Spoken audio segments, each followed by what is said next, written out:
سلام به همه. امروز با آنباکسینگ کنسول آتاری فلش بک 7 اومدم خدمتتون.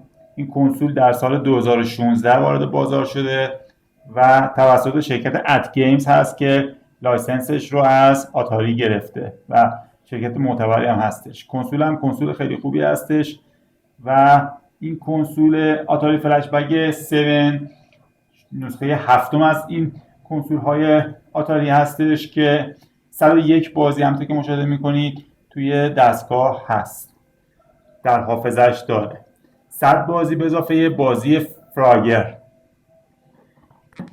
پشت کنسول رو میبینید، عکس همه 100 بازی رو پشت کنسول کشیده، خیلی زیبا.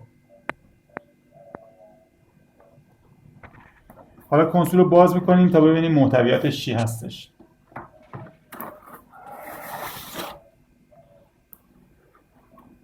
این هم محتویات داخل کنسول هست. همونطور که میبینید دفترچه کنسول هست که توسط شرکت ات گیمز ارائه شده. این دفترچه کنسول هست، رابط برق هست و دسته ها طراحی خیلی زیبایی دارن و همونطور که مشاهده میکنید بیسیم هستن، اما بیسیم بودن این دسته ها به صورت اینفرارد هست و باید حتما جلوی دستگاه گرفته بشه تا عمل کنه. پشتش هم پیچ داره، این پیچ ها رو باید باز بکنید تا بتونید باتری رو درش بزنید. به احتیاج به یک پیچ گوشتی داره تا پیچ ها رو باز بکنید و 2 تا باتری نیم قلمی میخوره.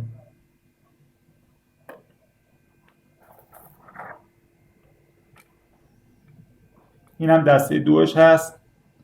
فرق دسته 1 با 2 این دکمه ها هستش که پشتش هست. دکمه ریست، سلکت و استارت هستش. آداپتور دستگاه هست که به صورت جدا هست. همونطور که می‌بینید احتیاج به یک تبدیل برق داره تا به برق ایران بخوره.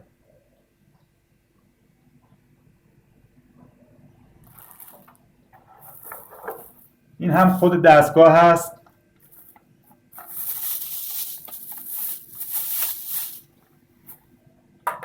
فیش AV دستگاه به دستگاه وصل هست و قابلیت جدا شدن نداره.